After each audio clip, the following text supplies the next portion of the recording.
Okay, welcome to the WPIAL Blitz Show. My name is Bruce Badgley, along with my buddy Ian McMeans. And Ian, we got a very special guest with us this week.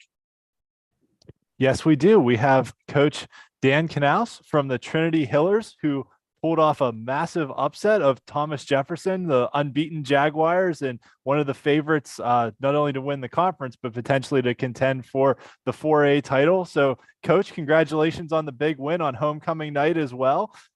So talk a little bit about the game. And, not only did you just beat them, like you really took it to them. It was 21-0 for a long time in that game. Yeah, thanks, guys. Obviously, an exciting game for our program, for our players, the whole community, and really all the credit goes to the kids and our staff. We just executed at a high level, really, in all three phases of the game. It was definitely our best performance of the year, and we needed it, versus them.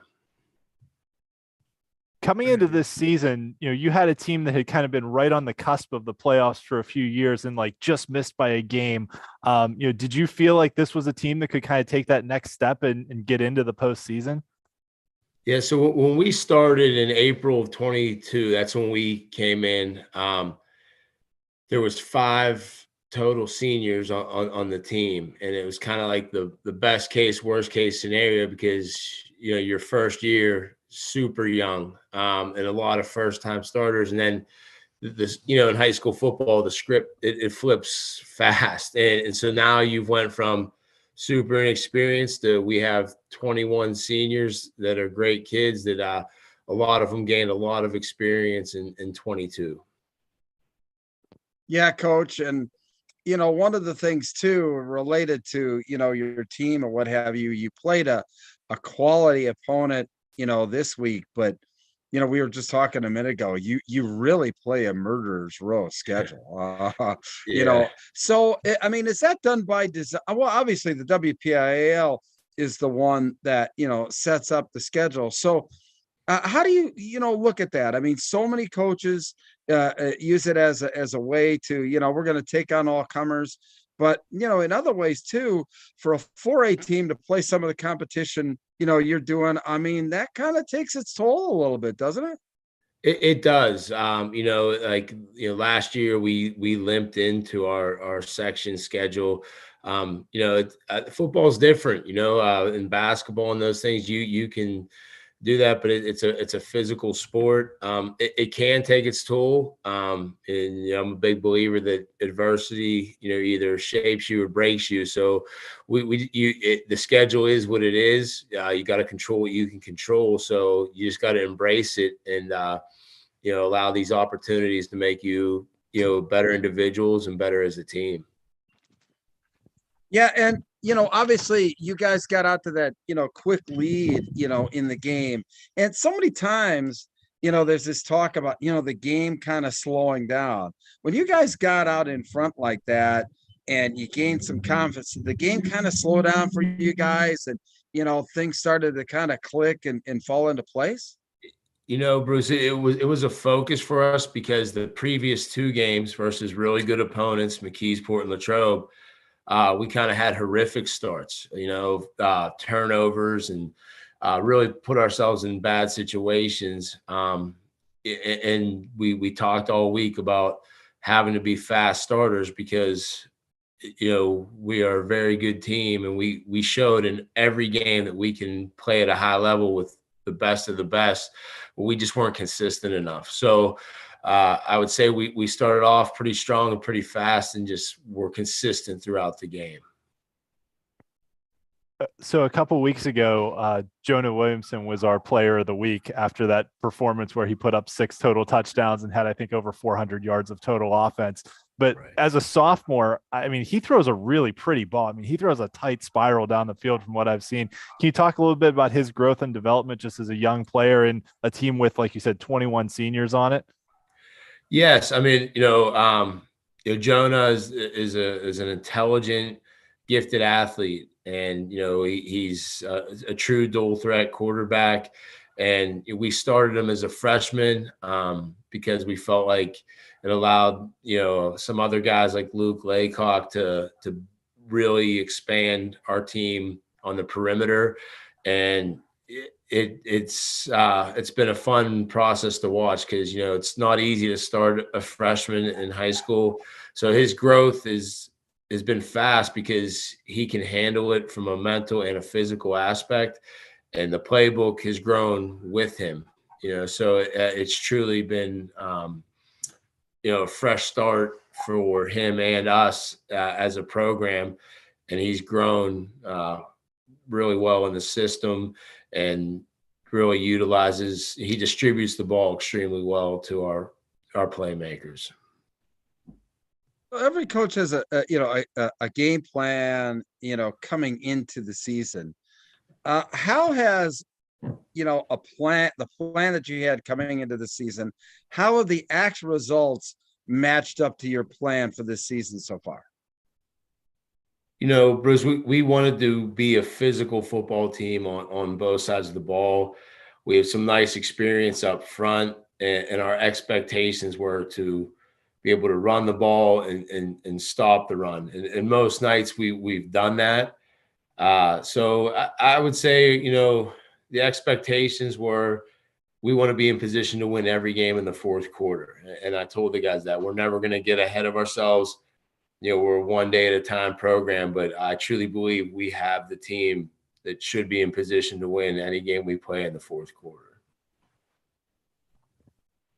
And you've had some tight games this year go into the fourth quarter. Obviously, the game against Connellsville, and that was probably the tightest one. But even this TJ one, they scored in the fourth, and you had to get a couple stops on defense too. So, do you think some of those experiences that you've gotten from last year into this year playing in tight games really prepared you for this game against TJ too? Yeah, I think every experience is a gift if you allow it to be. And we talked about the mistakes we made versus McKeesport and Latrobe, and even the Peters Township game. We kind of self-destructed the second half of the fourth quarter.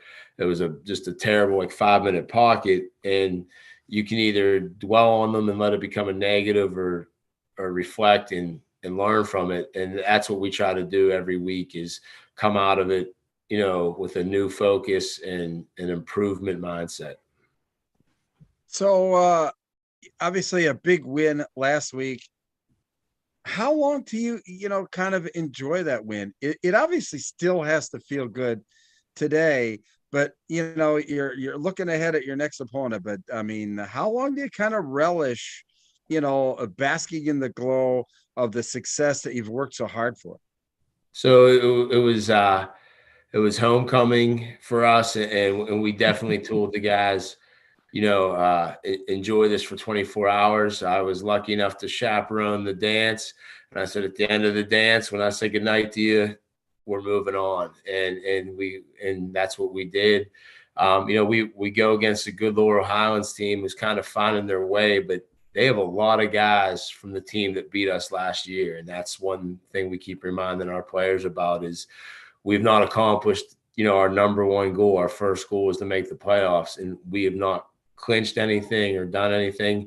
Great victory. And honestly, what makes that a great victory is, what Thomas Jefferson is through Coach Chirpek. I mean, nearly 30 years of just dominance, nothing but respect for him and their program. So yeah, it is a special night. I'd be lying if I said it wasn't, but you have to move on, win or lose. Latrobe was a gut-wrenching loss. We were in a position to win and ended the game with 2 turnovers for touchdowns for them. And it really slanted the game. And it was a tough weekend, but you got to wake up and move on.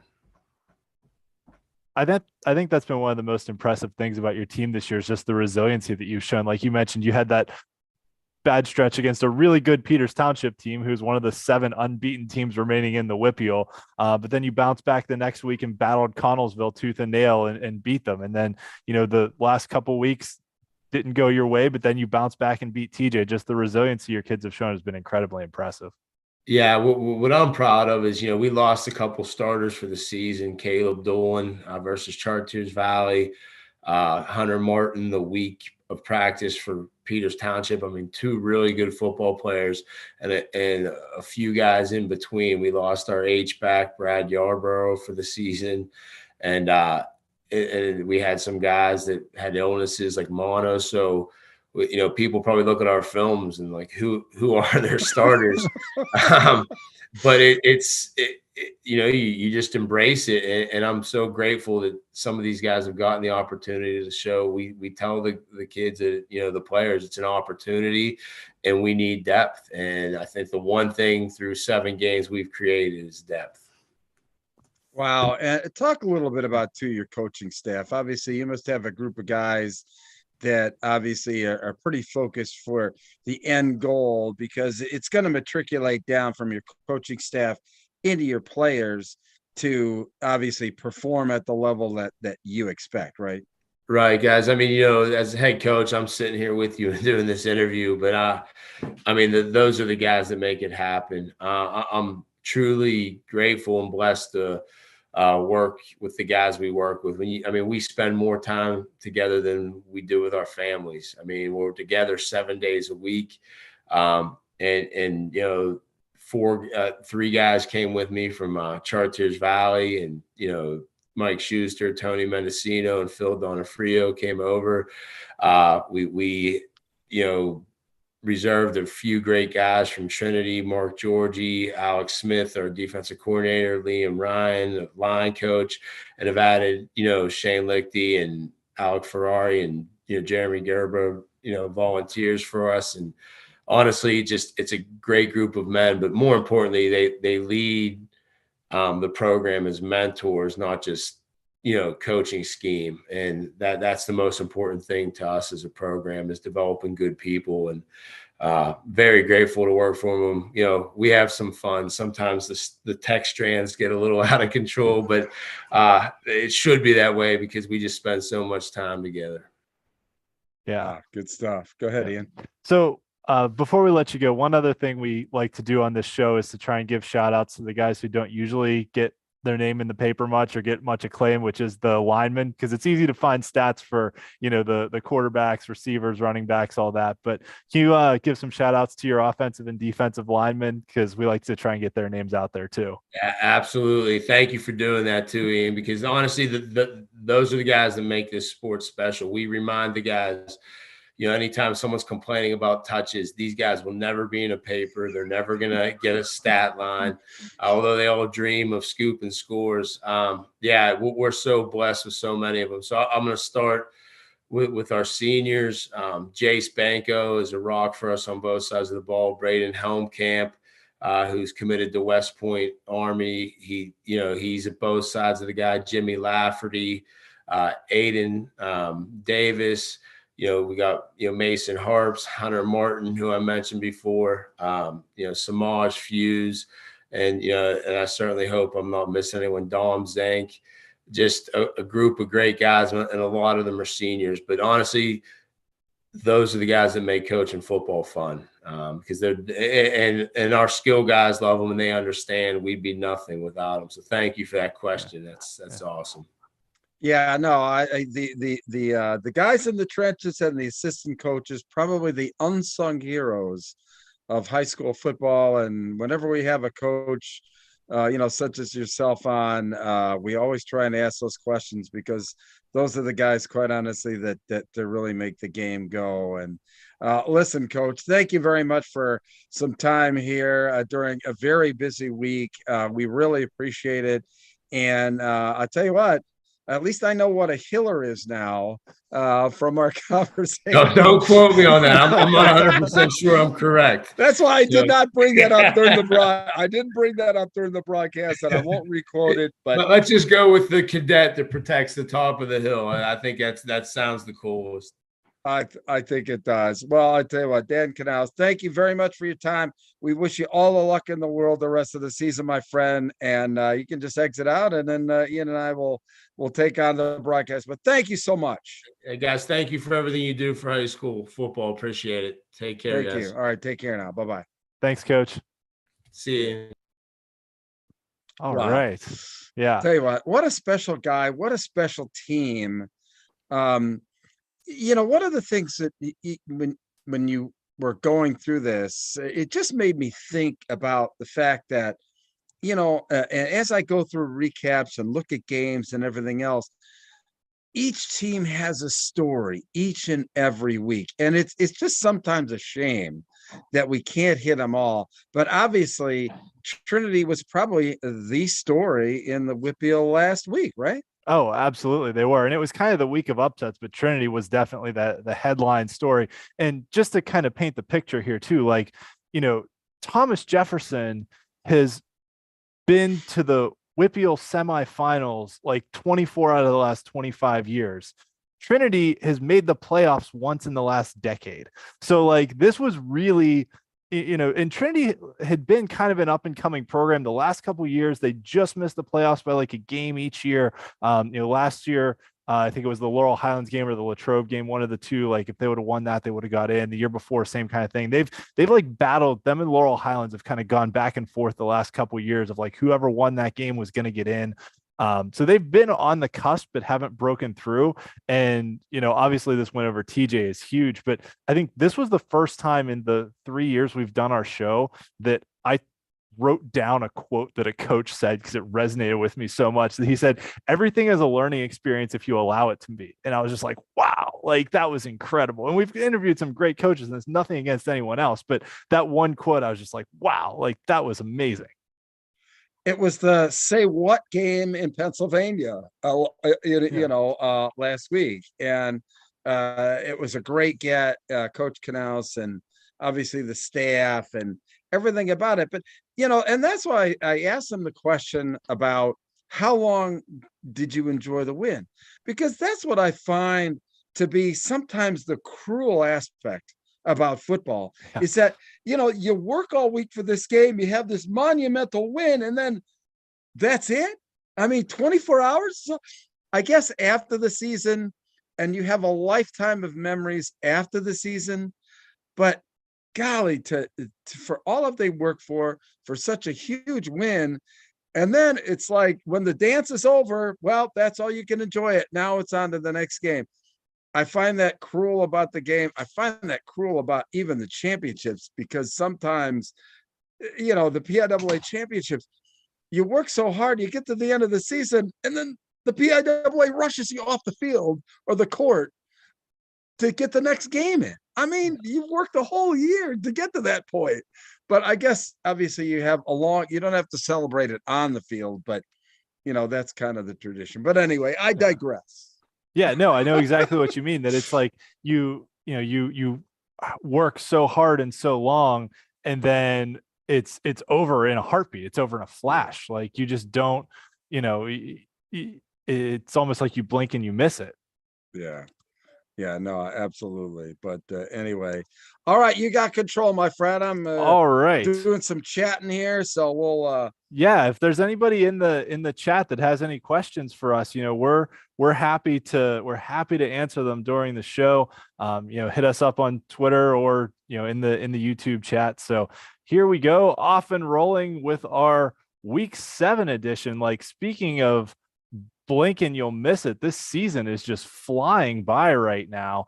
Yeah. And my buddy Bob Long, we just did Fresh Set of Downs earlier tonight. We had to, and he's got a throwdown on a game, so I'll bring that up as well when we get to it. So but yeah, we are 3 weeks away from the playoffs now. We are into the final month of the regular season. We're into the second week of October. So thank you everyone for joining us. You obviously know where to find us on YouTube, either watching us live or watching us later on. You can hit us up on Twitter, Facebook, or check out our rarely, and I mean rarely, used Instagram account. So really don't. But you say that every week. All you have to do is just throw a picture out there once in a while, and then it's not so rare, but it is what it is. The problem is I have everything on my laptop, and you can't post to Instagram from your laptop, so I'd have to save a picture on my phone and then post it, and which I guess isn't that hard, what you're saying. I know what you're saying. Yeah. I'm trying to get better with Instagram. Yeah. At any rate, you can also check out steelcityblitz.com for my WPIAL Games of the Week articles, WPIAL standings pages, and coming this week, posts on playoff clinching scenarios. So I was working on Wow. them last night when I was putting my kids to bed, and I think I have most of them. So I'll run through them here on the show as we talk, but also, I'll have a post coming later this week on the playoff clinching scenarios as well. It's that time of year, man. It's that time of year, man. I love it. I love it. It is. All right. So some key results this week. The upsets of the week, I'm going to start down there just because, I mean, those were obviously the biggest wins of the week, not only Trinity topping Thomas Jefferson, but Pine Richland beating Central Catholic, which was, I mean, Central looked like a steamroller, and Pine Richland came out with a wildcat formation that they hadn't run all year with Ethan Pillar at running back, spoiler alert. And he ran the ball 56 times for nearly 300 yards, and like Central just couldn't stop it. And that was the throwdown game for Bob. He said, what about that Central Catholic? I mean, because he watches the show, and obviously we've been playing those guys up all season. And then he's going like, what about Central Catholic? Because obviously he's a Philadelphia Catholic League guy who just saw St. Joe Prep, and he's going like, those guys are who you thought were going to beat St. Joe Prep? Or so. I mean, they still could. I mean, they have the passing game to do it. It was just Pine Richland did the thing you do when you run the ball, which is you control the clock, you keep the other team's offense off the field, and really took it to. I mean, Central Catholic has probably 10 D1 kids on their defense between the seniors and juniors and sophomores that they've got. I mean, they're a loaded team, and just, Pine Richland just out physicaled them and took it to them. It just shows you that, and I've been around a lot of upsets too. Sometimes it's the weather is the great equalizer. Other times it's scheme and coaching, and obviously scheme and coaching had a lot to do with that Pine Richland win, right? Absolutely. And we saw Coach Ladon at Pine Richland do this last year too. When they had their big turnaround, they switched quarterbacks, went to more of a wildcat style offense, and it paid dividends for them last year. And they pulled it out this year against Central Catholic, and it won them the game again. And the other under the radar storyline here was that Ryan Lehmeyer, coach of Central Catholic, who we had on the show a few years ago when he was the offensive coordinator at Seneca Valley, he was part of Coach Casper's staff at Pine Richland that won that state title. And then when Coach Casper got canned, had to leave and went to Seneca Valley, and Seneca Valley was the beneficiary of him. And obviously he is a very talented coach. He's one of the best young offensive minds in the WPIAL, and he's doing a great job at Central Catholic. Don't get me wrong, but there's some history here between him. There's some history, right? And Pine Richland. The other piece of history, which is more recent, is that Central Catholic's offensive coordinator previously to Coach Lehmeyer getting hired, many in the sort of Central Catholic world thought of him as kind of the coach in waiting when Coach Terry Totten retired. And then when Coach Totten retired, they went out and hired Ryan Lehmeyer. And so the offensive coordinator from Central went to Pine Richland. So there was a little bit of a revenge factor there too of, the former OC of Central going to Pine Richland just this year in this game. So, but nevertheless, it was a non-conference game, so it doesn't hurt Central standings at all. But it was a huge result. So some other big wins of the week. And Montour over Central Valley. Yeah, that was one of the upsets of the week. Yeah, I know it was a game of a week. It was a game. I could only pick one spot in the chart to put each game. I had to make some executive decisions here. At least it's on the sheet. It's on the sheet. And that was one, and we've talked about this happening a few times this year. Central Valley scored a touchdown with about 5 minutes left in the game, and Coach Lyons went for two and got stopped, and Montour held on to win. And actually, Montour's touchdown that it was, I think it was 14-14 or 14-13, was on like a 4th and goal from the 4, and they went for it, and their quarterback Jake Wolf ran it in for a touchdown. So both teams took some risks in that game. Montour's paid off, and Central Valley came up a little bit short, but once again, when we talked about with Beaver Falls a few weeks ago, like coaches have faith in their players and go for two in the win. And Coach Lyons did that earlier in the year too, when they played the Austintown Fitch team from Ohio, went for two in the win there too. And in the championship games, he's going for 4th down. I mean, at his own end. I mean, that's Coach Lyons. Yeah, you got to show faith in your players, but I think things like this earlier in the year, right, where you say, I have faith in you, to go out there and perform. Whether you make it or not, I'm showing faith in you. And that's going to mean later in the year, like in championship games, like you've said, when he puts them out there and says, go get this, they're going to know he believes in them to be able to get it because he's shown the faith in them over time too. Yeah, So absolutely. I mean, there's a means to an end. Yep, definitely.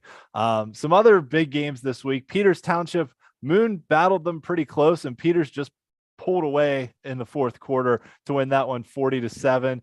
Avonworth battled it out against Beaver. Beaver gave Avonworth all they could handle, but another late second half touchdown by Andrew Kubin, who was our player of the week a few weeks ago when Avonworth beat Central Valley. Another big late game touchdown for him to give out. I think it was in the third quarter, and the fourth quarter was scoreless, but it was the decisive points in that game. And then Mohawk beating Beaver Falls. How about Mohawk? They've only won 2 conference titles in their school history, and they're now tied for Neshannock for the conference lead. Those two will play later in the year, but a big win for Mohawk over Beaver Falls to set themselves at the top of the Midwestern Conference in 2A. Gateway battled it out with Penn Trafford. Gateway clinches the conference title with that victory. Brad Birch and Gateway's passing game had another big one, but Penn Trafford Did you ever think that you would too. hear those words come out of your mouth? I mean, I picked Gateway as my preseason, 5A pick to win the championship. So I knew Gateway was talented. They just had some injuries, and Brad Birch was out for a few weeks, and it took them a little while to come together, but they're playing better than anyone right now. Absolutely. And then Jeanette was up big. They were up like 28-10 on Leechburg. It was 31. It was 31-10, and Leechburg stormed all the way back to tie the game at 31. And Jeanette got a late touchdown. Peyton Moulter, their quarterback, ran it in. I think it was about a minute left to win that one for the Jayhawks. And then we obviously talked about the 2 upsets of the week. Some other noteworthy results. This Elizabeth Forward Mount Pleasant game, the score is incredibly deceiving. Elizabeth Forward was up 25-3. Mount Pleasant came back and tied the game at 25. With about 2 minutes left. Elizabeth Forward drove the length of the field, scored a touchdown, I think with about 25 seconds or so left in the game to go up by 7. And then on Mount Pleasant's first play, threw a pick 6 to make it 39-25. But that 14 points is a bit deceiving because it was 25-25 with a minute left in that game, and Elizabeth Forward scored 2 touchdowns. West Mifflin edging out Seton LaSalle, holding off a comeback there. Bishop Canavan getting a big win over Cornell. And then Union, the defending WPIAL champs, beating up on Rochester, and California taking the lead in the Tri-County South with a big win over West Green. So those were our big results from this past week. And I kind of spoiled it, but the player of the week was Ethan Pillar from Pine Richland. After that performance, a WPIAL record 56 carries in one game, a school record 287 rushing yards, 3 total touchdowns, as Pine Richland defeated Central Catholic. And as we've talked about sometimes throughout this year, it's not always the guy who scores the most touchdowns that gets the player of the week award. Sometimes it is. If you score 7 touchdowns, we've given those guys the player of the week. But sometimes it's just a big performance in a big time game, which is what Ethan Pillar had as the absolute rock for Pine Richland. I thought 56 was a misprint. I've never, obviously it's a record, but I'd never seen anybody carry the ball more than 50 times in a game. I mean, holy cow, incredible. But hey, you just go with the horse that brung you, right? I mean, and that was Ethan Pillar, that's for sure. Absolutely. And I think after the game, somebody asked him if he thought it was too much, and he's like, no, it's football. We're doing what works. It worked for me to run the ball, so I'm going to keep running the ball. And those are the kind of answers from high school kids. You're like, yeah, just keep going, because and that's against top flight talent. This is the pretty incredible stuff there by Ethan Pillar. Yeah, absolutely. Some of our other top performers this week, Carter Shanafelt from Peters Township had 4 total touchdowns in that win over a Moon team that had won 3 games in a row. So that was a surging Moon squad there that Peters defeated. He had 3 receiving touchdowns and a pick 6.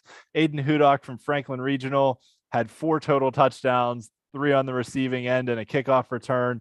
Quadir Stribling, Sarah Catholic, who started off the season a little bit slow, has had a bit of a bounce back here. He threw for 350 yards and 4 touchdowns. Jack Fennell for North Catholic had all 4 of their scores in a big win over Hampton to put themselves in a really good position to contend for a playoff spot in the 4A Greater Allegheny Conference. And then Ethan Varesco from Beth Center. I mean, this is not a misprint either. 438 yards and 4 touchdowns is just an insane performance. Wow. And then in a Elwood City, in a game that saw over 100 total points, they won 62-40 over New Brighton. Their quarterback, Chris Smiley, threw for 5 touchdowns, and their running back, Elijah Palmer McCain, had 5 touchdowns, 4 rushing, 1 receiving. So New Brighton hasn't won a game this year and couldn't stop Elwood City's offense, but also credit to New Brighton for, battling it out and putting up some points too. 62-40 is, I don't know if it's a high school football scoreagami or not, but that's not a score you see every weekend. No, definitely not. And that Elwood City team just keeps on moving forward. Just an incredible story.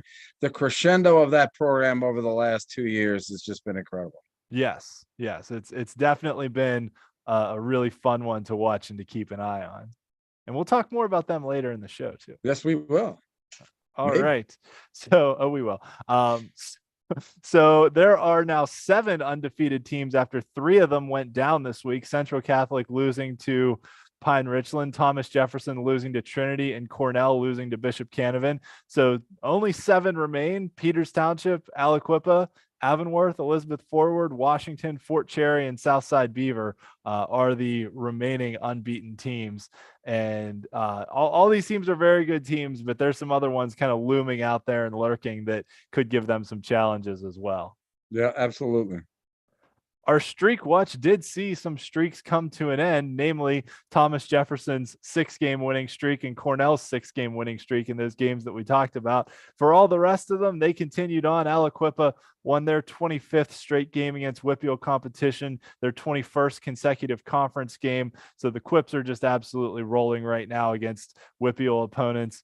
And the other unbeatens, stayed unbeaten. There's 7 of them left. So those ones that are now 7-0, because some of them didn't play week 0 games, that, those are the ones rising to the top of our winning streaks. And as far as active losing streaks go, this was, I'll say, another bloodbath for the teams on the losing end, with the exception of New Brighton, who put up a pretty good battle against Elwood City. Actually, those other noteworthy results were from last week, so just ignore that part of the slide because I didn't update it.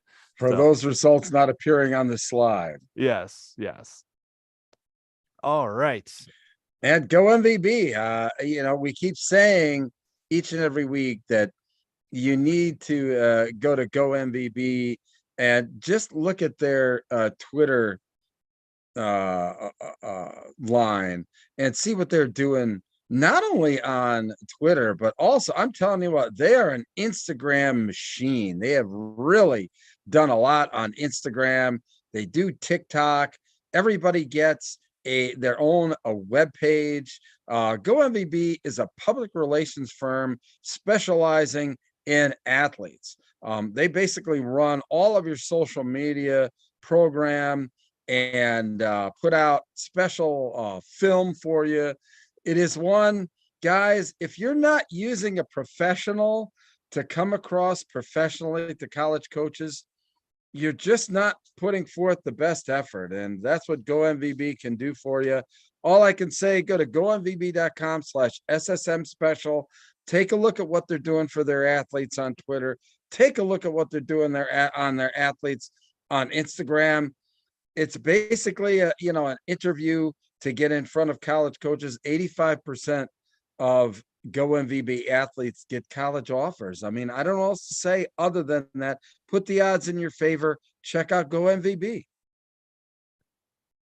Yes, and over the last couple of weeks, we've talked about WPIAL guys that have committed to D1 schools. I know this week both Pitt and Penn State had bye weeks, so their coaches were out watching high school football games. And it's always important to, like you said, put your best face forward on social media, because coaches are going there and not only watching film of guys because everybody's posting their highlights, but also going there to just kind of get a sense for what players are like. And you want to make sure it looks good and don't have a bunch of garbage on your social media pages. Well, and I think too, obviously those athletes that, Pitt and Penn State are pursuing there, obviously they're at a high level. Where Go MVB is going to shine is for the athletes that are trying to get noticed, okay? That are, that really want to publicize the fact that they got a 1500 SAT or whatever.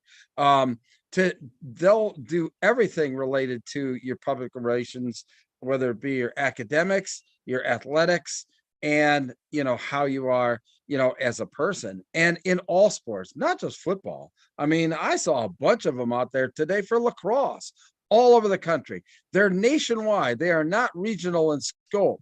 So they'll get you noticed by a college coach if you allow them to. So check it out.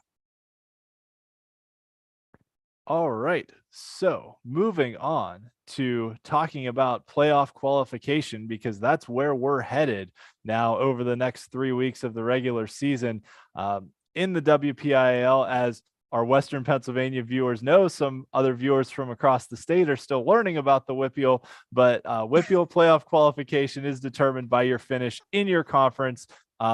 So, the top X number of teams from any conference will make the playoffs.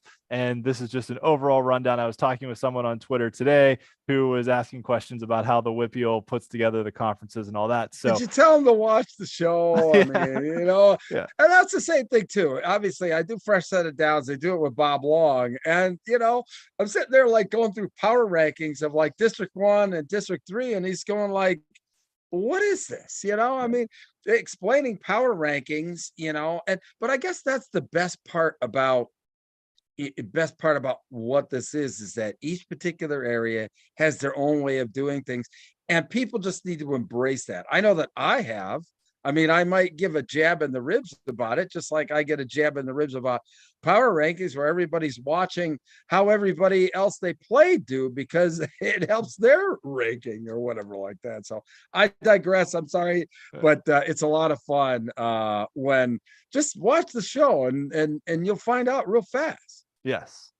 All right. So we did have some playoff clinchings happen this week. Last week, Central Catholic, when they beat North Allegheny, clinched the conference championship in 6A. North Allegheny clinched a playoff spot this week with a win over Mount Lebanon. Gateway clinched the conference championship when they beat Penn Trafford this week. And then in 2A, McGuffey clinched a playoff spot. And in 1A, Clerton added their name to the playoff clinchings as well. So we'll have a lot more of these coming up over the next few weeks, but the first few teams have already secured their spots in the postseason. And now we will run through the standings to see where everyone else is sitting. So just as a quick reminder how the WPIAL standings work, it is just your games against conference opponents that matter. Head-to-head results are the first tiebreaker, followed by Gardner points, which is the strength of victory metric, followed by the tiebreaker points, which is a margin of victory metric. In 6A, the top. And let me ask you this question. Actually, Yes. I have a question. All right. Can you go back to the Yeah, last slide? we can go back. Sure. So the Gardner points and the tiebreaker points, are they only for conference games or are they for all games? Conference games only. Okay. All right. Yes. I just want to make that clear. Yep. Yeah. So it's only conference games that count towards all of this. That being said, because I'm me, I also have spreadsheets that have them for, if Gardner points counted for every game you played. Oh my God. Like if yes. So I also have standings and rankings based on those numbers, which I guess is a pseudo power ranking if you wanted to call it that. Is. So maybe I could start, showing those off too. All right. So in 6A, the top 4 teams make the playoffs. There are no conference games this week, so nothing will change in the overall standings from this week to next week. That being said, the Central Catholic Penn Hills game is probably one of the premier games around the WPIAL just because of the headline talent that is going to be part of that game.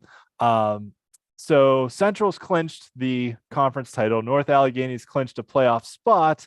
And since Cannon Mac and Mount Lebanon both have wins over Seneca Valley, if Seneca Valley loses one of their last 2 games, then they will be out and Cannon Mac and Mount Lebanon will be in. So not this week, obviously, but the following 2 weeks, really all eyes on Seneca Valley. They're going to have to beat Central Catholic and North Allegheny to have a hope at making the playoffs, which is a really hard road to hoe for That's a Seneca long Valley. shot, baby.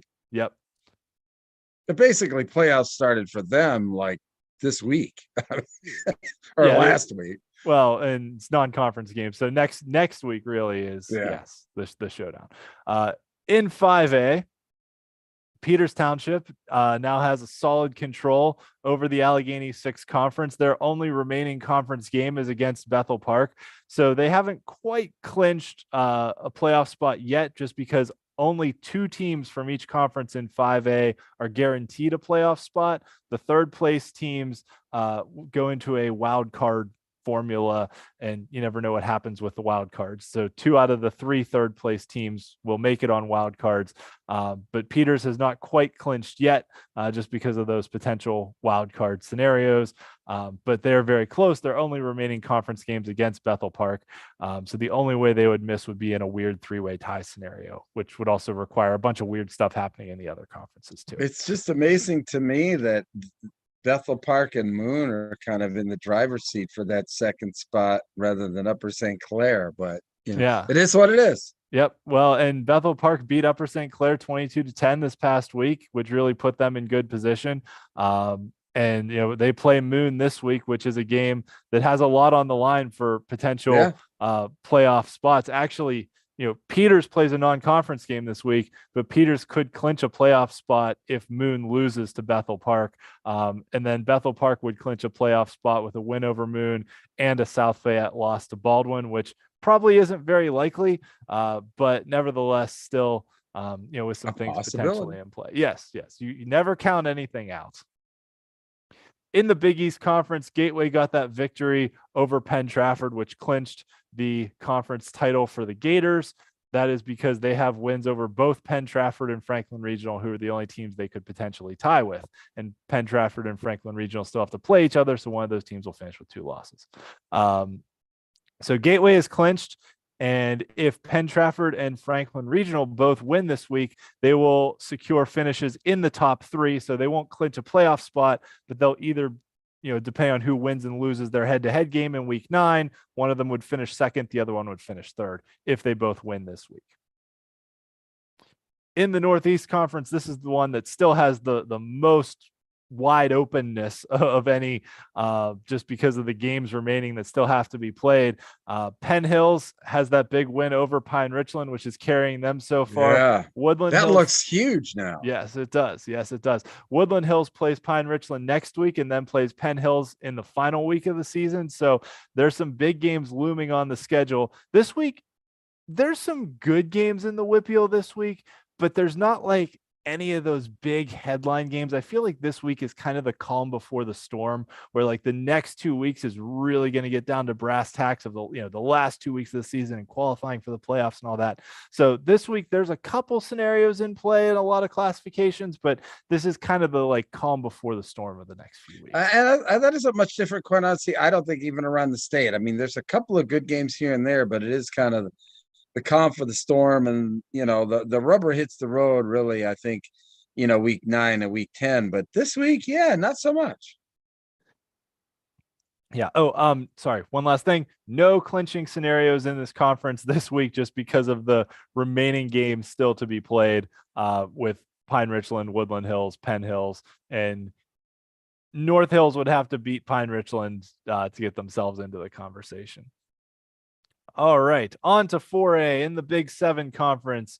McKeesport is now in the driver's seat, although they were in a similar spot last year after Thomas Jefferson lost to Laurel Highlands, and TJ came back and beat McKeesport in the season finale and wound up sharing the conference title in 3 ways. So McKeesport once again in the driver's seat, but that week 9 game with TJ still looms out there on their schedule. Thomas Jefferson is getting a Ringgold team who has the longest losing streak in the WPIAL, so feel kind of bad for Ringgold this week that they get TJ after that loss for TJ. Trinity in very solid position, but have not clinched a playoff spot yet. They have a game against Laurel Highlands, who despite being 0-3 in the conference and 1-6 overall, Laurel Highlands is not out of it yet because the top 4 in this conference will make the playoffs. So if Laurel Highlands wins out against Trinity, Connellsville, and Latrobe, they'll have a shot to make the playoffs. So this is a big week for Laurel Highlands. Trinity can essentially clinch a playoff spot with a win this week. If they win and both Connellsville and Ringgold lose, then Trinity clinches. Latrobe clinches a playoff spot with a win over Connellsville this week. And even though McKeesport plays a non-conference game against Gateway, they would clinch a playoff spot if either Trinity or Connellsville were to lose. Now, wait a minute here. Yes. Is that in your brain, or do you have that written down? Because I couldn't even imagine you. I mean, you don't have to tell me. I mean, I just find it amazing that you have all of this stuff, available to these fans. I think it's incredible. But if you don't have that written down, then you're just like the equivalent of like AI for the WPIAL. I have it. I have it written down. Okay, I'm not quite the WPIAL Rain Man. You're not the AI of WPIAL football. No. But okay, I do love like figuring out playoff scenarios and things like that. So like when I get down and start to look at the standings and games and stuff and figure out who can clinch, like that's some of the most fun I have all week. It's the most fun that I have too, as a sports fan, as a high school football fan. What you do with that kind of stuff, man. There's nobody better. And I'm honored to be on this show just to hear you do that. So, well, thank you. I appreciate it, and I hope our fans out there appreciate it. Look, I think the fans do too. Let's just say nobody else could do what you do, or has the passion for the game that you have, my friend. So keep it up. Thank you. Okay, on to the Greater Allegheny Conference, where Mars sits atop the conference with that passing attack that Coach Casper has put in there. They have new white helmets this year, which is also pretty cool. But Mars plays Armstrong in a big matchup this week. Armstrong, the defending conference champions that lost to Hampton a few weeks ago. But nevertheless, this game is for the top spot in the conference. Mars can clinch a playoff spot if they win and Highlands loses. The flip side is, you've heard me talk about, the Greater Allegheny Conference, calling it like the GA crazy before. There is still, if Highlands and Hampton were both to win this week, kind of regardless of what Mars does, if Highlands and Hampton both win, there is a 5-way tie scenario that's still in play. And only the top 4 make the playoffs. So a lot of craziness can still happen here. So buckle up and hold on, because this one could get wild down the stretch. In the Parkway Conference, with Montour beating Central Valley, Aliquippa now completely in the driver's seat for the conference title. They've already beaten Montour and West Allegheny. They have that game against Central Valley looming in week 9. They're in great position. And Central Valley still has to play West Allegheny next week in the precursor to their game against Aliquippa. So some big games still on tap for the Warriors, but 5 teams are going to make the playoffs here. And this is really a top half, bottom half kind of conference that, the top 4 are there's really not much bottom half when 5 make it. So yeah. Well, even with Chartiers Valley has the edge right now. The Chartiers Valley Ambridge game coming up is probably going to decide who gets that 5th spot, since they both have beaten Blackhawk already, and Newcastle's not really good. Is some of the luster off a Central Valley Aliquippa game now because of 2 losses by Central Valley? No. Really? No. See, it's a next door rivalry, and here's the other thing too. Well, I know it's a rivalry, but typically it's a rivalry for like the conference championship too.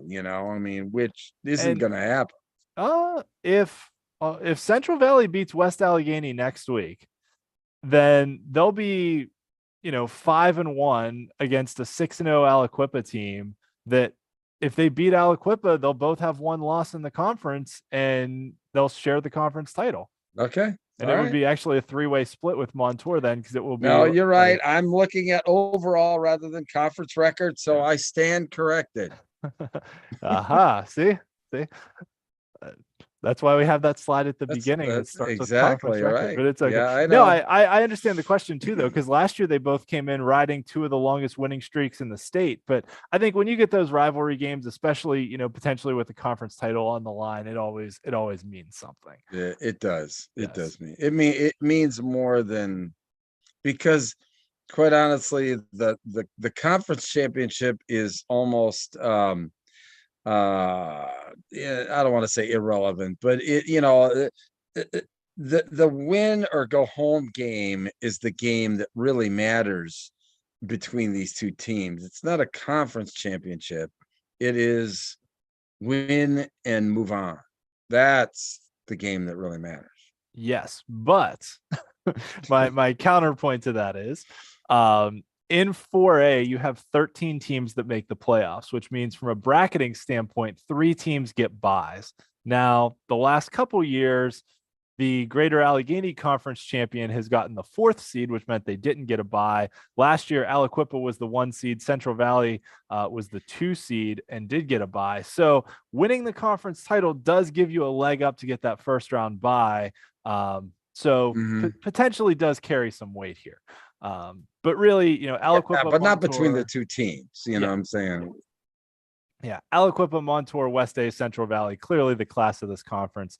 And probably the last playoff spot comes down to Chartiers Valley against Ambridge. I fully expect those top 4 teams to roll this week. And if they do, Aliquippa clinches a playoff spot with a win over Newcastle. Montour clinches a playoff spot with a win over Char Valley and an Ambridge loss. West Allegheny clinches a playoff spot with a win over Blackhawk and an Ambridge loss, and Central Valley clinches a playoff spot with a win over Ambridge. So if those top 4 teams win, they all clinch playoff spots is the easiest way to put it. Nice and easy. We'll take your word for it. Yes. All right, on to the Allegheny 6 Conference in 3A.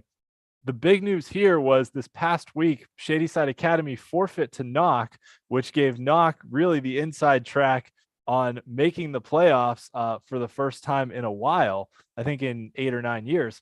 And so Knock, with that forfeit victory over Shadyside Academy, now in the driver's seat atop the conference, as well as, you know, East Allegheny with a win over Freeport this past week. So Knock can clinch can clinch a playoff spot with a win over Freeport and a Valley loss. East Allegheny can clinch a playoff spot with a win over Deer Lakes and losses by both Freeport and Valley. So both of those top teams have the opportunity to clinch a spot, even though they're only 2 games into conference play, but there's only 3 games remaining. 4 teams in each of the 3A conferences make the playoffs. So the top 4 are going to make it here. Freeport and Valley not out of it yet because they still have games to play, but it's going to get tougher as time goes on. They got to start getting a couple victories. Yeah, absolutely. All right. In the interstate one other thing I should mention, Freeport and Knock, that's like the Route 356 rivalry because they, you know, have a road that connects them and basically share a border. So, and I bet it's Route 356. Yeah. Okay. But you know, don't be surprised if Freeport gives Knock a battle this week, because really, I'm just saying, I don't know if they'll win, but you know, we had their coach John Gaylord on a few years ago, and Freeport always plays tough defense. So don't be shocked if Freeport gives Knock a battle this week. Okay. Yeah. Little neighboring rivalry game there. Okay. In the interstate conference, Elizabeth Forward once again got an absolute fight from Mount Pleasant after they battled out with Southmoreland the week before. So they've got 2 wins sitting atop the conference. And this is where those Gardner points come in for the organization of conference standings, because Southmoreland and Mount Pleasant both have a conference win. So that gives Elizabeth Forward 20 Gardner points, whereas Bell Vernon has beaten 2 teams that have 0 conference wins, so they don't have any Gardner points. So that's why Elizabeth Forward is slightly ahead of Bell Vernon there. And then, you know, the tiebreaker points here, we have Southmoreland that beat South Allegheny by much more than 10, but only lost by 7. So they still have 3 points, whereas Mount Pleasant won by double digits and lost by double digits, so they're at 0. So that's kind of how those tiebreaker points work there. Right, that's but that's I think an easier way of actually putting in strength of schedule. I mean, you know, rather than this Pythagorean theorem thing that District 3 and District 1 have, I mean, but anyway, Yes. yeah, it's much easier to figure it out, clearly. Yes. Schmucks like me that just have a spreadsheet can put it all together, So at any rate, a lot of big games still on tap here. Elizabeth Forward, Bell Vernon coming in week 9, as along with the rivalry game between Southmoreland and Mount Pleasant. I really think the top 4 are going to be the 4 that make the playoffs here. I think those 4 are pretty clearly better than the bottom 2. But Bell Vernon against Mount Pleasant in a matchup of 2 of the top 4 teams this week should be a good one. Elizabeth Forward can clinch a playoff spot with a win over South Allegheny and a Greensburg-Salem loss. And Bell Vernon clinches a playoff spot with a win over Mount Pleasant and losses by both Greensburg-Salem and South Allegheny. So if Bell Vernon, Southmoreland, and Elizabeth Forward all win, then the top 2 will clinch playoff spots. Yeah. Wow. All right. Into the Western Hills Conference. This one's gotten a little bit wild too. Seton LaSalle got off to that really, really strong start to conference play. They were sitting pretty at 2-0. They were 4-1 overall and looked like a really strong contender. And they've lost close games the last 2 weeks to South Park and West Mifflin, and now have a game against Beaver this week that probably is going to decide which team makes the playoffs and which team winds up at home. So, I mean, there's still some other things in play. Beaver beat South Park and some other games still to be decided, but there's Seton LaSalle really is kind of behind the 8 ball now after those couple strong weeks to start the season, that they've got to get a win over a quality opponent under their belts here. And Beaver's kind of their last shot, because if they get 3 losses, even if they beat Avonworth, they're not going to have a head-to-head tiebreaker over anyone to be able to get in. So Seton really, if they want to make the playoffs, has to beat Beaver this week. Yeah, and West Mifflin really has to win this week. They can't go down to Quaker Valley, obviously. Yeah. West Mifflin started the season slow, but have come back with some really nice wins over Beaver and Seton LaSalle the last 2 weeks. So the Titans, who were my kind of sleeper pick in 3A, I think I picked them to actually make the WPIAL championship game, which when they started the season, 1-4, I was kind of like, did I really pick this? Is this but they've won their last 2 weeks against quality opponents. So they're starting to make me look a little bit better. They've got a really strong running game, and the Titans are starting to come around. So that's good for my predictions, if that means anything, which probably not. But there's a lot to be decided here still. Non-conference game between Avonworth and North Catholic, which is I don't want to say an old rivalry game because it doesn't go back like 50 years, but it goes back like 10 years that, a decade ago, and both teams were playing in single A. It was a pretty heated rivalry. They met in the playoffs a few times. North Catholic beat Avonworth en route to their WPIAL title in 2013, and then Avonworth beat them the following year in the playoffs. So they played in the conference together for a while. And it's fun to see those teams still play each other and kind of keep the rivalry flames alive a little bit. On to 2A, where there's still a ton to be decided. So in the Allegheny Conference, 5 teams are going to make the playoffs. There's a lot of stuff that's wide open here. Steel Valley faces Burrell this week for first place in the conference, since they are the top 2.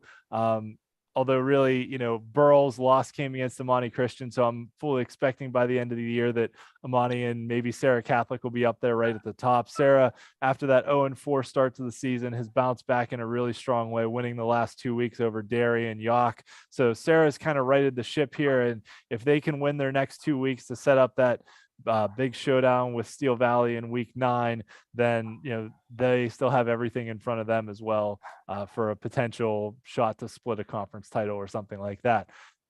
Burrell, a very strong team. I mean, they edged out Sarah Catholic, and I think it was an 8-7 game. But they faced Steel Valley here with the top spot in the conference on the line. But even though 5 teams make the playoffs, no one else can clinch this week. The only one that can clinch is Steel Valley if they beat Burrell. In the Century Conference, McGuffey has clinched a playoff spot as well. They are in the playoffs. They're got a week 9 game against Washington that will decide the conference title there. But still a lot of other things to be decided. They take on Keystone Oaks this week, and Waynesburg, whose coach we had on a few weeks ago, still hovering there in 4th place. Only 4 teams make the playoffs here. So Waynesburg's upcoming game against Stowe Rocks in a few weeks is going to be a big one to determine who makes the playoffs as well. Waynesburg has a non-conference game against Uniontown this week. So Waynesburg is going to have to, beat Stowe Rocks and beat Charleroi to end the season to be able to make the playoffs. But, they've got a lot in front of them still to be able to do that, especially with that win over Keystone Oaks under their belts. Yeah, I think that they, quite honestly, I think that they're going to make it, but that's just me. So too. Yeah. The Midwestern, McGuffey clinched, and Washington can clinch this week with a win over Charleroi. There we go. All right. In the Midwestern Conference, we talked earlier in the show about Mohawk getting that big win over Beaver Falls. Congrats to the Warriors on that victory. That will set up a showdown with Lawrence County rivals Neshannock in a few weeks for the conference title. And how many make it from this conference again? 4? Five. So yep. Elwood City is right now. If the season ended today, they would be in the playoffs. That is correct. Yes. Okay. Yep. Yeah. Elwood City and Beaver Falls would both be in if the season ended today. And really, all Elwood needs to do is beat their arch rivals Riverside, who they haven't beaten in like a decade, but beat their arch rivals Riverside, and that would get them into the playoffs. That is obviously not this week. That's coming up. But that's really all Elwood needs to do to get in. And they've got a game against Beaver Falls this week of teams in the middle of the conference. And, Beaver Falls is a really good team that their record is deceptive because their loss, it was 21-12. So it was a 9-point loss. They've lost 4 games by a combined 17 points this year. Like their losses were by like 1.3 points, 4 points, and 9 points. So like, don't count out Beaver Falls when we get to the playoffs just because of their record, because they've been in every game that they have played. So yeah. They have a chance to, I think, be one of those teams that pull some upsets coming from a lower seed just because they're a good team that's lost some close games. All right. Oh, playoff clinchings. Right. So Neshannock clinches a playoff spot with a win over Riverside or a Freedom loss. Mohawk clinches a playoff spot with a win over Freedom. And Western Beaver, who has a freshman quarterback in Javin Peel, who's one of the top passers in the WPIAL, which is just insane. But they clinch a playoff spot with a win over New Brighton and a Freedom loss. So That's what's in play here. So a lot could be decided this week. Yes, 3 out of the 5 could potentially be decided this week. On to 1A, where we have a showdown looming next week between Union and Southside Beaver, which should be a great game. Southside Beaver kind of pounded them. I think it was 35-7 last year, which was Union's last loss before they went on the run to win the WPIAL title and make it all the way to the state championship game. Both of those teams bring back most of their teams from last year. So they're 2 very, very talented squads. Then the middle of the pack has the potential to kind of get weird here because Rochester lost to Shenango. Laurel beat Northgate. Northgate beat Shenango. So there's some tiebreakers that are going to come into play here between these teams. So in 1A, the top 4 make it in every classification. So that's nice and easy. 4 conferences, 4 teams from each one, 16 teams in the playoffs, real easy in 1A. That's how it used to be in the WPIAL across the board, that in every classification there were, back when we have 4 classes, it was great. There was 4 conferences in each classification, 4 teams from each conference made the playoffs. It was perfect. It was so easy to figure out. It's gotten a lot harder. At any rate, Union can clinch a playoff spot this week if they beat Northgate, and Southside Beaver can clinch a playoff spot if they beat Laurel. So that's what's in play in the Big 7 conference this week, where the top 4 will make it. In the Black Hills Conference, Fort Cherry has been one of the most impressive teams, not only in 1A, but in the entire WPIAL this year with what they've done so far. Big game against Cornell. Cornell, who just lost to Bishop Canevin, but also was the only team to beat Union so far this year. So Cornell, it's going to be a good game. Very good squad. Yes, yeah, that might be the game of the week in the whole WPIAL. Just kind of looking at the slate we have. So Fort Cherry against Cornell this week. Bishop Canevin still hanging around in there where the top 4 make it. The other noteworthy result from last week was Burgettstown beat Olsh 19-13. So Burgettstown now sitting in really good shape here with that head-to-head win over Olsh for that 4th playoff spot. And Burgettstown's a solid team. I mean, they lost to Cornell 14-13 on a really close game. So Burgettstown is a very solid team in the middle of the pack there. Fort Cherry would need to beat Cornell and have either Burgettstown or Olsh lose this week, neither of which is very likely in order to make the playoffs. Neither of those teams losing is very likely. Just to clinch. Yes. That's just it's not that they're not going to make it. It's just that they're just not going to clinch this week. Right. I mean, right. Yes. There's still 2 weeks after this week, but that is the clinching scenario in play there. In the Eastern Conference, Clairton is the only 1A team that has clinched a playoff spot so far. They have a non-conference game against Rochester this week in a matchup of a couple championship games that happened throughout the 2000s and a showdown really of the 2 premier 1A programs historically in the WPIAL. So kind of cool those 2 get to face off in non-conference play. Jeanette against their neighboring rivals, Greensburg Central Catholic. Those 2 schools go back a long way. They played each other in AA for a while back in the 4 classification era, now play in single A. But if Jeanette wins that one, it sets up a showdown with Clairton in week 9 for the conference title. And, Jeanette Clairton, buckle your chin straps for that one, because that's always a great game when those two square off. So, it's nice to hear have Jeanette be relevant again. Yes, absolutely. And they went back to the blue helmets, which they wore, back in the 80s when they won a WPIAL title. So that was kind of cool too. I saw him play in the blue helmets there at Hershey Park Stadium.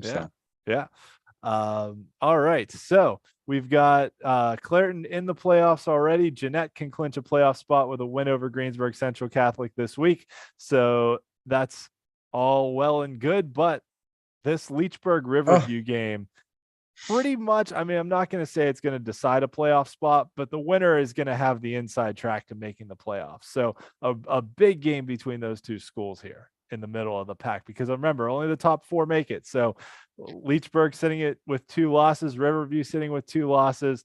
The winner there is going to have the leg up as far as head-to-head wins as well.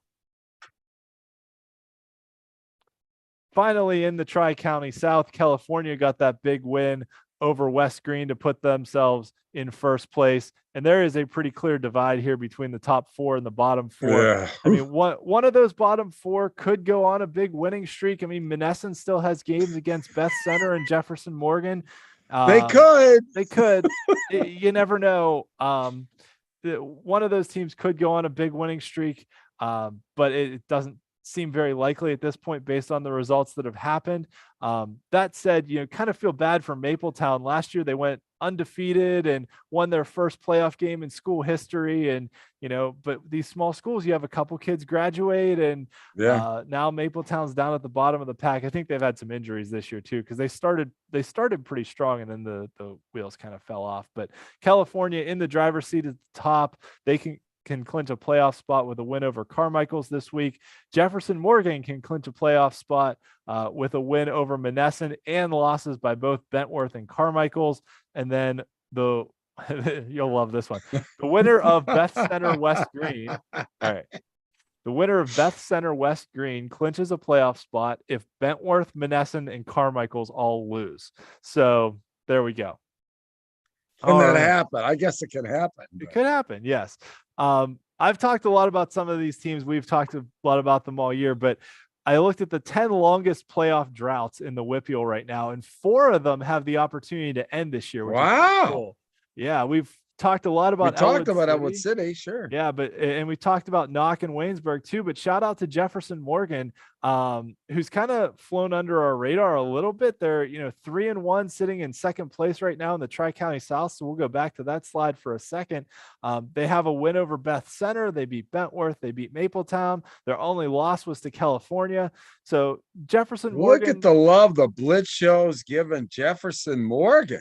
Yes, Jefferson Morgan, they have a chance this week to clinch a playoff spot and end that 10-year playoff drought if they can beat Monessen and then have both Bentworth and Carmichael's lose, which we'll see. Bentworth plays Mapletown. So yes, you're going to have to give Moose and Rocco a call and make sure that Brett Wood... Moose, Rocco. Yes. Love those caddy. Make those guys lose. Help the judge find his wallet. Okay. At any rate, we've got four of the 9 longest playoff droughts potentially having a shot to end this year. So that's pretty cool. Seeing some new faces in the playoffs, I think, or at least having the opportunity to get there, and just seeing these teams in contention, right? Even Connellsville currently sitting at 5th, where the top 4 make the playoffs in that conference. Good to see them back in contention again. So nice to see some of the not the usual suspects, vying for playoff spots. Absolutely right.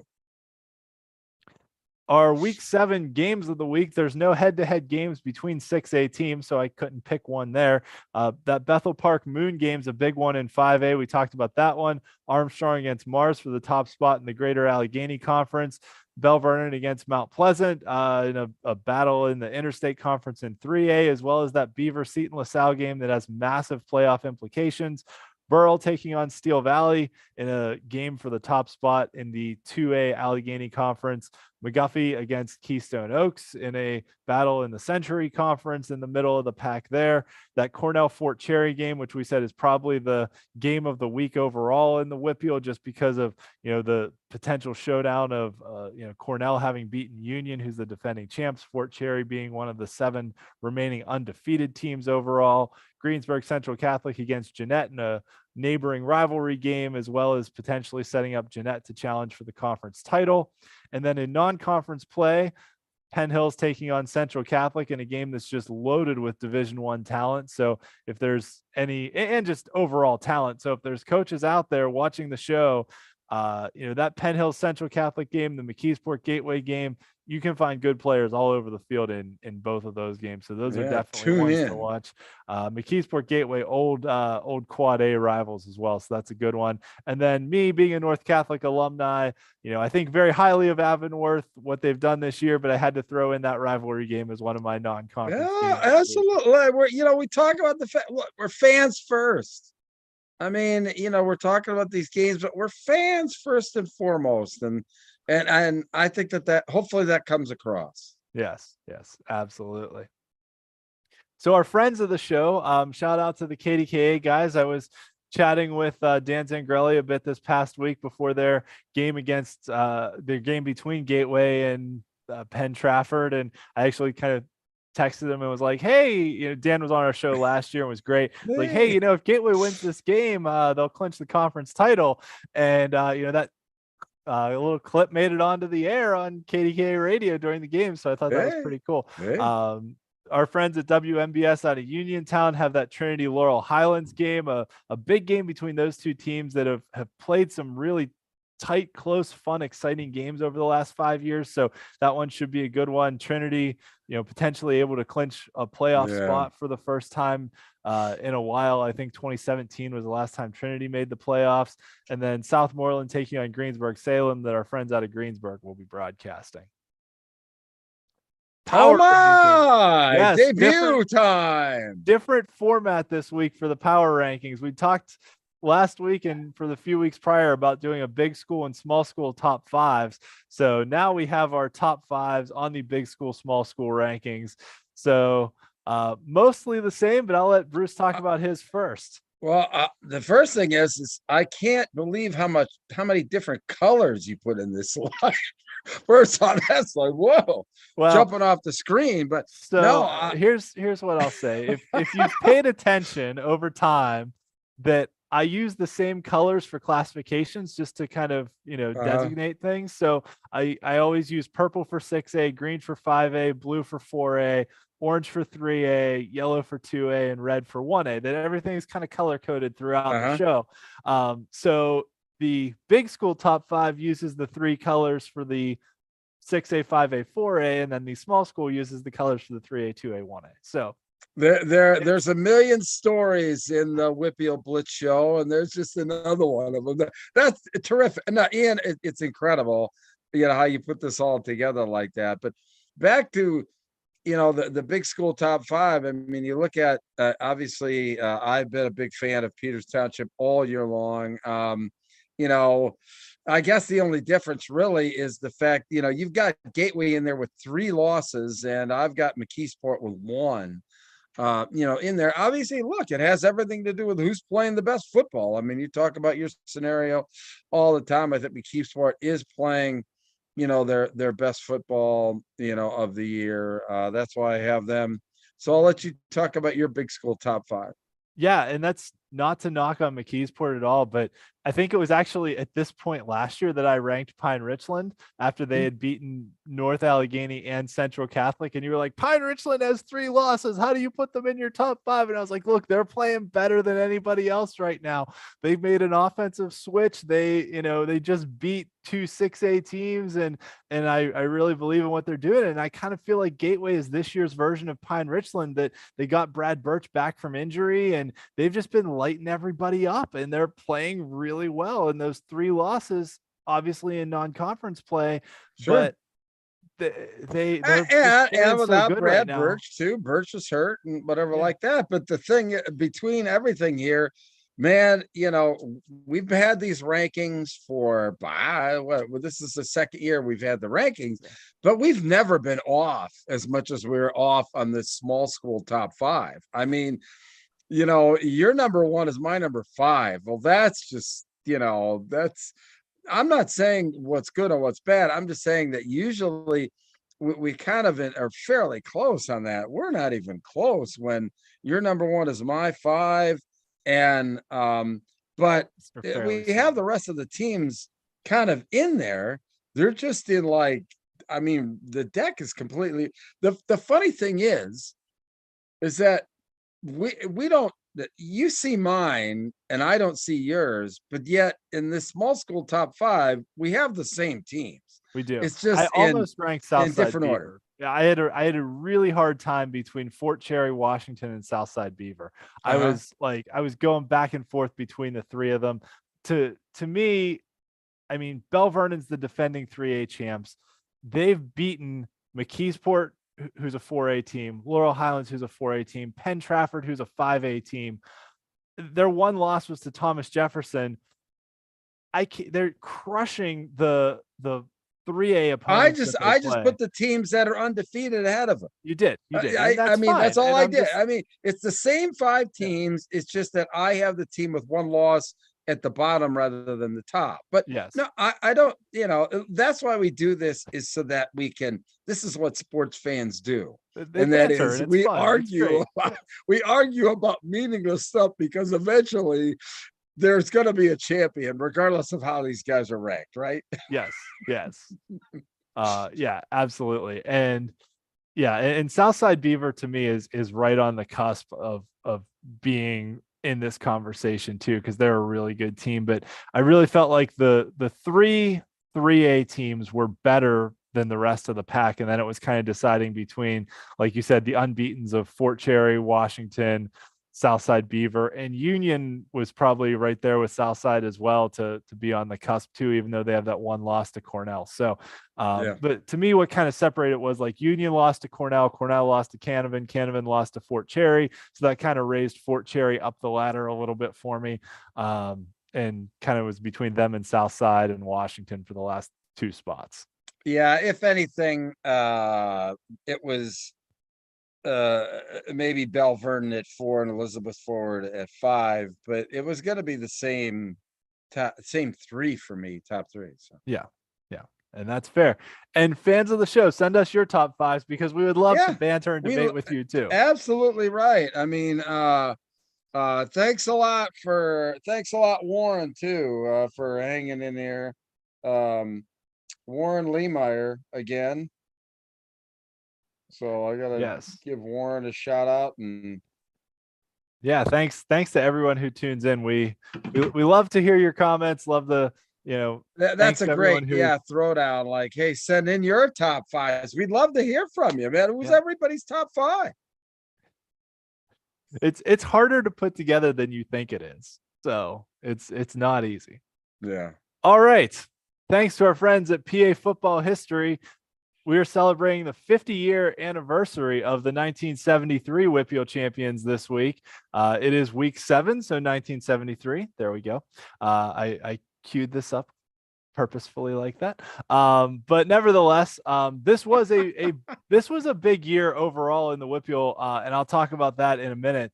But the 3 championship games, Newcastle beat Mount Lebanon in the AAA championship, Springdale beat Union in the AA championship, and Jefferson Morgan beat Western Beaver in the single A championship. 1973 was the first year that the classification names changed. So before this, it had been AA, A, and B. I remember last week you were like, what's Class B? I was like, it became Class A. Literally nothing changed. They just bumped everything up to an A scale instead of having AA, A, and B. Now it became AA became AAA, A became AA, and B became A. And it happened in 1973. So found these, now that we're into 50 years ago, there's a lot more photos online and articles available. So did some scouring of some news websites, was able to find some pictures of the 3 teams.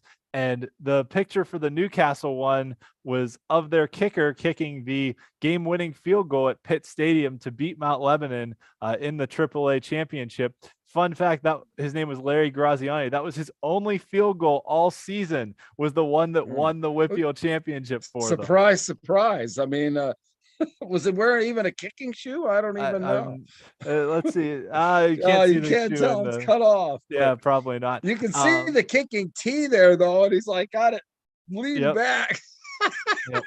It was a relatively short kick, but nevertheless, that was Newcastle's 9th WPIAL championship. They actually were the team that had the most wins in WPIAL history for quite a while until Jeanette and then Aliquippa passed them. Springdale, this was their 3rd championship. This was a massive year for Springdale sports. They won the WPIAL soccer title, and this was the first year that the state had soccer playoffs. Springdale made it all the way to the state championship in soccer, where they lost to Upper Moreland. It was 1-1, and then they lost on a corner kick tiebreaker, which was what I read. So, that was the tiebreaker in soccer back then, apparently. So, but Springdale made it to the state soccer championship, won the WPIAL title, and then won the WPIAL title in football as well, beating Union. And they actually played each other last week and celebrated the 50th anniversary of this game. And then Jefferson Morgan, who we talked, look at all this love Jefferson Morgan's getting on the show tonight. They won the 1973 and 74 look at Class A championships, going 19-0-1 over 2 seasons. And Jefferson Morgan ended, I think it was Chartiers Houston's 15-game winning streak during that 1973 season. Wow. So that was big. The other thing, I'm just going to read this from my favorite book. From your favorite book? Yes. Western Pennsylvania High School Football History by our friend Rush Petter from Penn Trafford. Best $20 I ever spent to buy this book. But in 1973, there were 3 significant changes that happened. I already talked about one of them, which was the name changes of the classifications. However, this was also the beginning of the demise of the Pittsburgh Catholic League. The Catholic schools, or the Western Pennsylvania Catholic League, were first admitted into the WPIAL, but the schools that were within the city of Pittsburgh boundaries played in District 8, which was the Pittsburgh City League, for a year or two. Also, the WPIAL assigned each team into a conference and awarded playoff qualifiers based on the results of each team's conference play. So 50 years ago was when this system— That's when it started. Yep.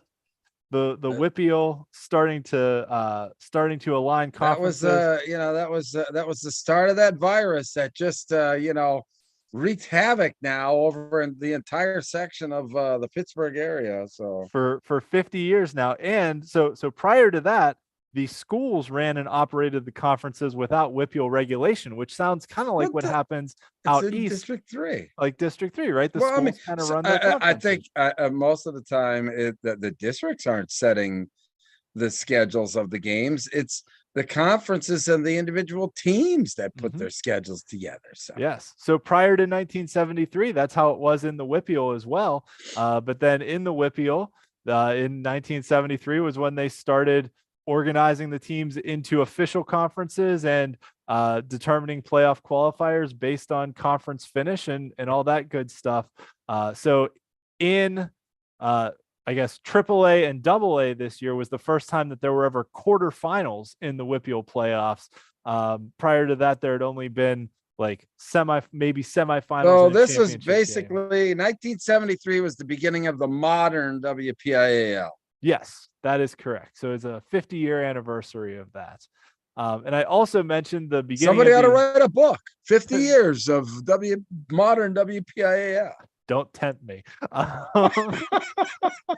We just had it. My buddy Del Jackson just did one for Lancaster Lebanon League basketball. So which was a huge hit and that. So yeah. This was also the beginning of the end of the Pittsburgh Catholic League. So 73 was the final season of the Pittsburgh Catholic League. South Hills Catholic, which is now Seton LaSalle, Greensburg Central Catholic, and Sarah Catholic left after the 1972 season and were admitted into the WPIAL in 1973. Central Catholic, North Catholic, Canavan Catholic, which is now Bishop Canavan, and Bishop Boyle, which is in Homestead and is now closed, were later admitted into the WPIAL. By 1975, all those teams were playing in the WPIAL. Wow. And then Bishop McCourt from Johnstown and Bishop Carroll from Ebensburg moved to District 6 in the middle of the state when the Pittsburgh Area Catholic League broke up. But it's kind of hard to imagine that you had the Pittsburgh Catholic League, which included a team from Johnstown and a team from Ebensburg. But that's kind of how it was, back in the day when they had a separate league, separate championships, all that stuff.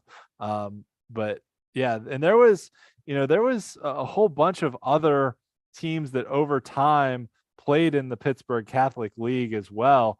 And yeah, it just let's see here if I have a list of some of the other ones.